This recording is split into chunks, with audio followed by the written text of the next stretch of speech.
Mari bergerak bersama guru penggerak, menebar manfaat bagi pendidikan merdeka. Lekas bergerak dalam pendidikan penggerak, ciptakan generasi unggul penopang bangsa. Mari bergerak, lekas bergerak, dan selalu menggerakkan.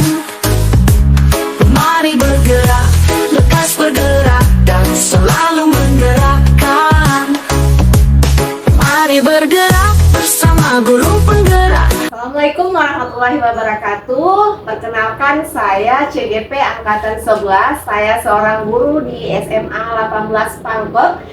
Siang ini saya berkesempatan untuk mewawancarai salah satu bapak kepala sekolah dari asal SMA 1 Pangkep yang bernama Pak Samsul Ardi SPD MPD tentang pengambilan keputusan kasus-kasus dilema etika. Baiklah Pak, Assalamualaikum warahmatullahi wabarakatuh. Waalaikumsalam warahmatullahi wabarakatuh. Saya berharap Bapak dengan senang hati dan terbuka dalam menjawab beberapa pertanyaan yang saya ajukan. Ya. Oke, baiklah Pak. Pertanyaan pertama, bagaimana Bapak dapat mengidentifikasi kasus-kasus yang merupakan dilema etika atau bujukan moral? Ya. Untuk mengidentifikasi kasus-kasus yang sifatnya dilema etika atau bujukan moral itu harus dipahami terlebih dahulu apa itu dilema etika dan apa itu bujukan moral. Dilema etika itu biasanya adalah pertaruhan antara atau pemilihan suatu masalah di mana di dalamnya ada unsur benar melawan benar. Artinya dua hal ini dua-duanya benar, cuma kita harus diminta untuk memilih mana yang lebih utama, mana yang lebih dikedepankan. Sedangkan untuk bujukan moral, itu jelas bahwa bujukan moral itu adalah pertaruhan antara kebenaran dan ketidakbenaran atau pertaruhan antara hal-hal yang bersesuaian dengan hukum dan yang bertentangan dengan hukum. Sehingga dilema etika dan bujukan moral itu jelas perbedaannya dilihat dari pengertian dan kasus-kasusnya juga berbeda. Oh baiklah. Ya, pertanyaan kedua Pak, bagaimana Bapak menjalankan pengambilan keputusan di sekolah Bapak, terutama pada kasus-kasus di mana ada dua kepentingan yang sama-sama benar atau sama-sama mengambil nilai kebajikan?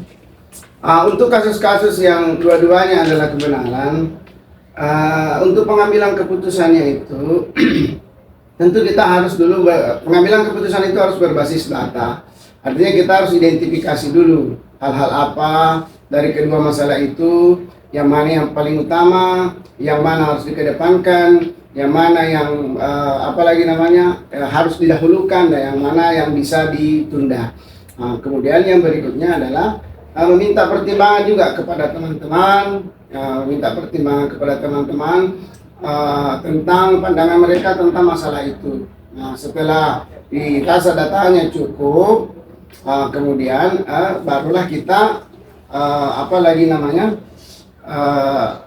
membuat keputusan terkait dengan kedua masalah tersebut. Nah, yang harus dipertimbangkan di dalam pengambilan keputusan itu adalah bahwa keputusan itu betul-betul harus berlandaskan kepada nilai-nilai kebenaran, nilai-nilai kemanusiaan, nilai-nilai kebajikan, sehingga keputusan itu betul-betul bisa bermanfaat dan bisa efektif dan tepat dan bisa dilaksanakan oleh orang-orang yang terkena dari imbas keputusan itu. Terus Pak, langkah-langkah atau prosedur seperti apa yang bisa Bapak lakukan selama ini? Kalau prosedurnya selama ini yang saya lakukan sebenarnya yang pertama itu pandang dulu. Ini sebenarnya kasusnya benar lawan benar ini sebenarnya dari sudut pandang mana? Apakah ini kalau ditinjau tidak ada hukum yang dilanggar? Nah, itu yang pertama. Kemudian tidak bertentangan dengan tugas pokok dan fungsi kita sebagai ASN. Nah, kemudian yang berikutnya harus dipandang juga bahwa karena dua-duanya ini adalah kasus benar, kita juga harus memandang sisi kemanusiaan, atau artinya pertimbangan misalnya kalau kasusnya kadang yang menjadi kasus itu adalah biasanya ada anak-anak yang harusnya tinggal kelas tetapi berprestasi di bidang lain. Nah, itu yang jadi masalah biasanya. Kadang terjadi di sekolah, sehingga untuk memutuskan itu, nah itu tadi, identifikasi baik-baik masalahnya dulu, kemudian lakukan pendekatan, kemudian timbang dari sisi hukum, sisi tugas pokok dan fungsi, kemudian sampaikan juga kepada siapa-siapa yang terkait dengan masalah itu. Setelah itu barulah ambil keputusan. Baik Pak, jadi selama ini Bapak yang hal-hal apa saja yang Bapak anggap efektif dalam pengambilan keputusan pada kasus-kasus yang dilema etika, Pak? Kalau untuk kasus-kasus dilema etika, yang efektif itu adalah apabila keputusan itu bisa dilaksanakan dan tidak menyebabkan tidak menyebabkan konflik. Artinya keputusan itu menjadi win-win solution. Artinya keputusan itu dari sisi kemanusiaan juga iya benar, dari sisi hukum juga iya benar. Kemudian tidak mencederai salah satu di antara dua hal yang bertentangan itu, sehingga keputusan itu bisa dilaksanakan secara penuh oleh semua orang. Oke, luar biasa Pak. Jadi selama ini hal-hal yang merupakan tantangan Bapak dalam pengambilan keputusan pada kasus dilema etika, Pak, seperti apa? Ya, untuk kasus dilema etika itu tantangannya memang itu tadi, menentukan mana yang paling utama dan yang mana yang paling sesuai dengan kondisi yang terjadi pada saat itu. Karena dilema etika itu dua-duanya benar, sehingga penentuannya itu memerlukan pemikiran yang mendalam, memerlukan analisis yang panjang, sehingga bisa diambil keputusan yang terbaik. Jadi kendala terbesarnya itu yang paling utama biasanya itu adalah konflik kepentingan yang paling sering terjadi. Artinya dua kasus ini benar, tetapi yang terlibat dalam kasus ini adalah dua hal yang sama-sama kepentingannya sangat berpengaruh. Nah, sehingga fokusnya kita pada saat itu, kalau terjadi hal demikian itu adalah mengutamakan dulu yang mana lebih utama, yang mana lebih penting, yang mana yang harus didahulukan. Jadi langsung menyelesaikan di tempat atau memiliki sebuah jadwal, menyelesaikan bentuk prosedur seperti apa yang dijalankan, Pak?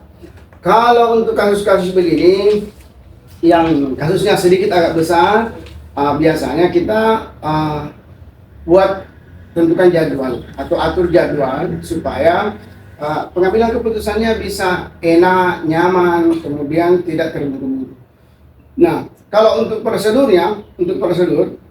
tentu sebagai seorang pemimpin yang pertama harus memikirkan dulu, ini masalah dilema etika ini dari sisi dari sisi paradigmanya misalnya, dari sisi paradigma itu apanya? Istilahnya biasa ada orang mengatakan bahwa dalam kasus-kasus yang namanya dilema etika biasa pertaruhan antara yang benar dengan kesetiaan, biasa ada juga keadilan dengan rasa kasihan. Nah, ini yang jadi persoalan. Nah, jadi itu kita harus tinjau dari sisi itu dulu. Kemudian selanjutnya kita juga harus mengetahui kita harus berpikir kemanusiaan, berpikir jauh ke depan, berpikir dengan melalui rasa-rasa kemanusiaan atau humanisme, sehingga muncul rasa kasihan pada saat mengambil keputusan. Kemudian yang berikutnya, lakukan langkah-langkah pengambilan keputusan yang tepat. Lakukan langkah-langkah pengambilan keputusan, artinya keputusan itu harus ditinjau pertama dari sisi hukumnya, dari sisi kode etik, kemudian dari sisi solusinya, kemudian kemanfaatannya, kemudian bagaimana kalau keputusan itu misalnya disampaikan, apakah tidak ada protes atau apa dan sebagainya. Seperti itu yang biasa kami lakukan. Baik Pak, jadi adakah seseorang atau faktor apa yang selama ini mempermudah Bapak atau membantu Bapak dalam pengambilan keputusan dalam kasus dilema etika? Yang pertama tentunya adalah pengalaman. Nah, itu yang faktor pengalaman itu sangat menentukan di dalam pengambilan keputusan. Artinya, di saat kita sudah banyak mengalami hal seperti itu, maka kita akan mudah menentukan karena sudah ada panduan, sudah ada dasar yang sebelumnya kita alami. Kemudian yang kedua adalah pengetahuan. Artinya kita harus banyak belajar, kita harus banyak berdiskusi, berkolaborasi dengan teman-teman supaya mudah kita di dalam menentukan atau dalam memutuskan sesuatu. Nah, itu yang paling penting. Kemudian faktor apa namanya? Kalau orang-orang lain yang biasa saya pakai, yang biasa digunakan dalam membantu menyelesaikan keputusan adalah stakeholder sekolah, seperti wakil kepala sekolah, guru bimbingan, koordinator bimbingan konseling, teman-teman lain yang kepala sekolah yang lain yang memiliki mungkin pengetahuan atau keahlian di bidang seperti itu.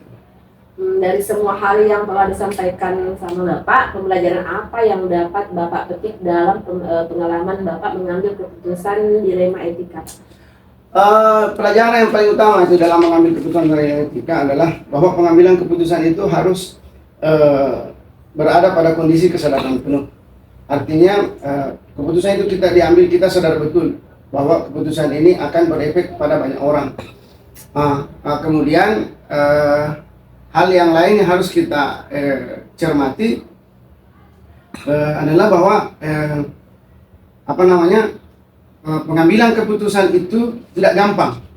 Jadi butuh pengetahuan, butuh pengalaman, dan butuh teman kolaborasi yang dapat membantu kita di dalam memutuskan suatu persoalan seperti itu. Baiklah Pak, luar biasa sekali obrolan kita di siang hari ini. Terima kasih Pak atas waktu dan kesempatannya untuk berbincang dengan Bapak pada siang ini. Semoga kita menjadi obrolan ini menjadi lebih bermanfaat, khususnya bagi saya sendiri. Oke, terima kasih banyak Pak. Assalamualaikum warahmatullahi wabarakatuh. Baiklah, demikian wawancara dengan Bapak Kepala Sekolah SMA 1 Pangkep, yaitu bernama Samsul Ardi SPD MPD. Semoga bermanfaat untuk kita semua, khususnya untuk saya sebagai guru penggerak. Salam guru penggerak. Assalamualaikum warahmatullahi wabarakatuh.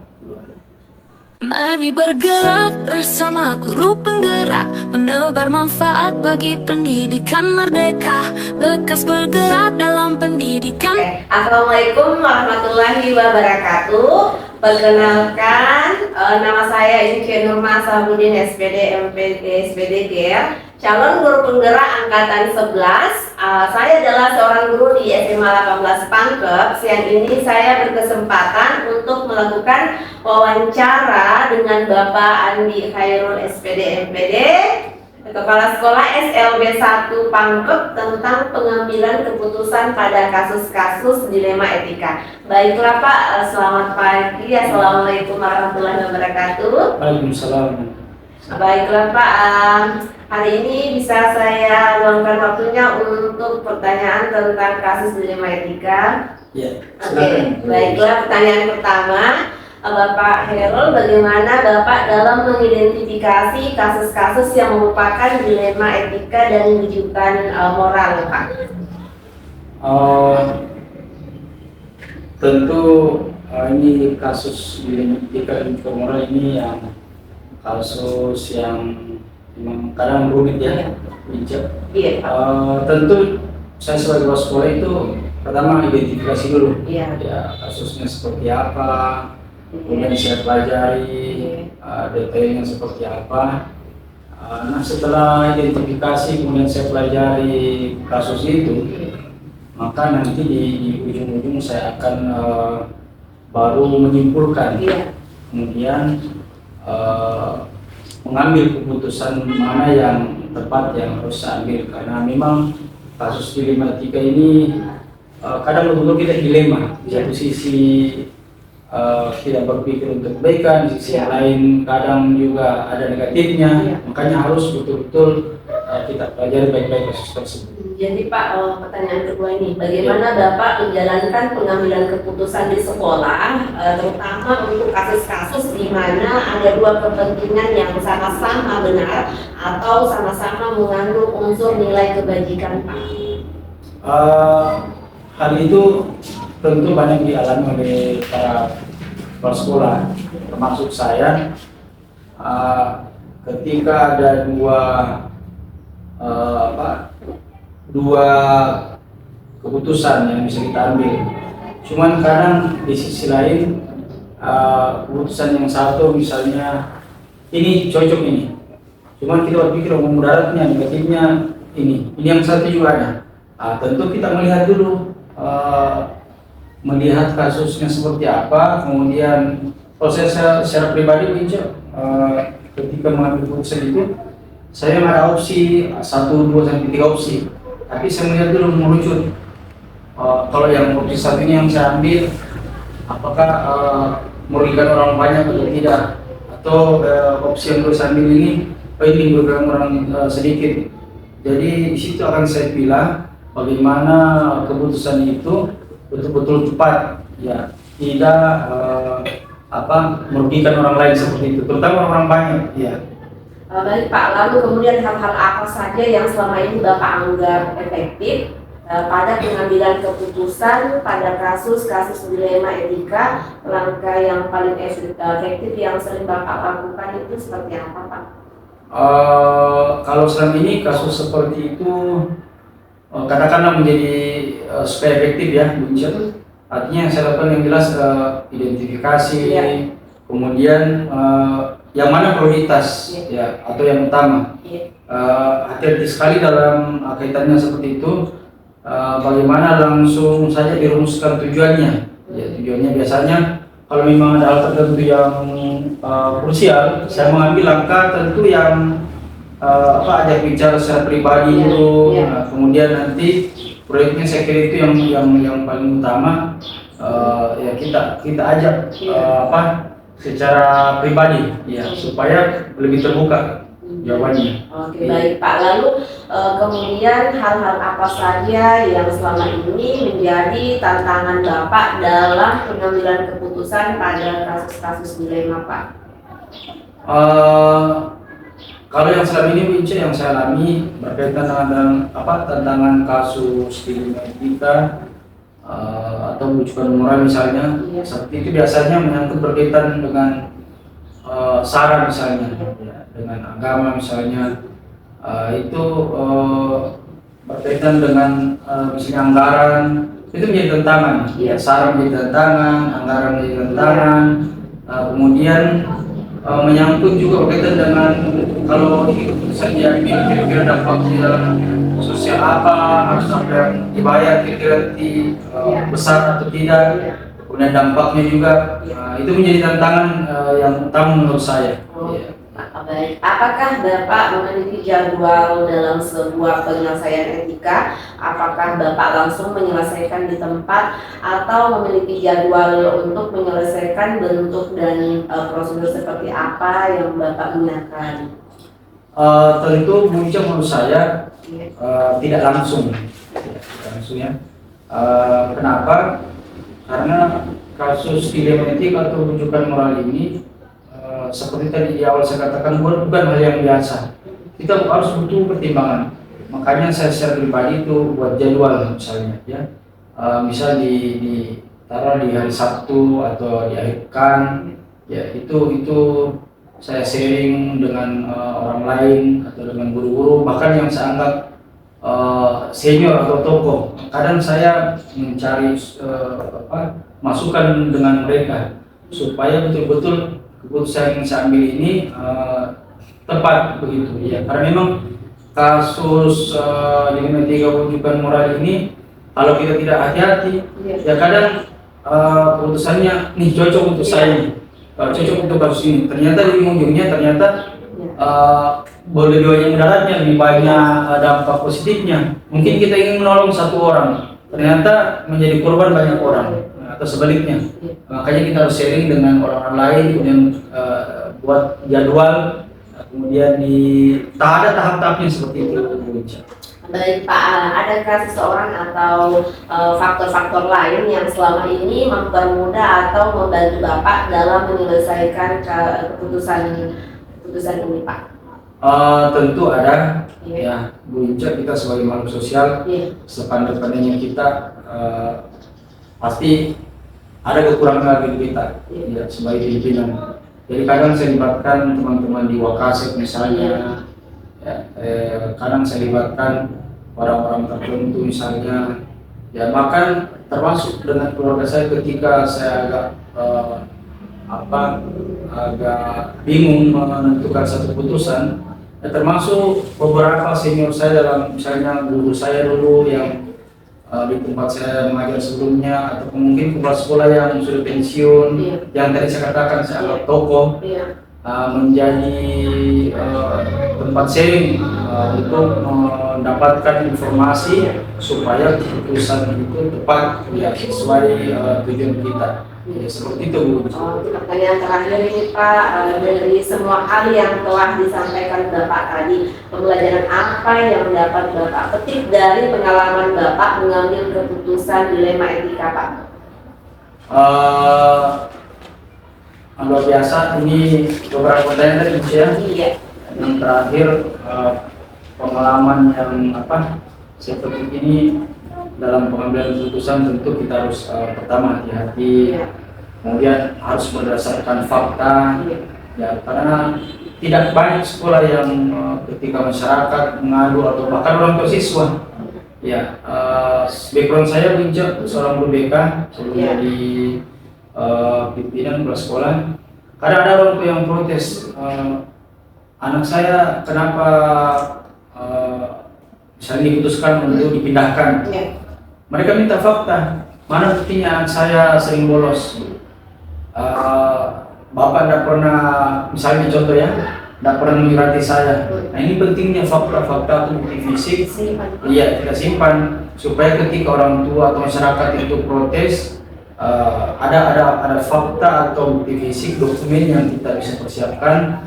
Kemudian tentu dengan selain bukti dukung tadi itu, tentu dengan wali kelas kerjasamanya ya, supaya menjadi saksi yang bisa betul-betul dipertanggungjawabkan. Intinya kesimpulannya saya kira untuk pengalaman dalam pengambilan keputusan ya di etika maupun pendidikan moral ini memang kita harus melalui tahap ya. Saya kira ini luar biasa dalam guru penggerak.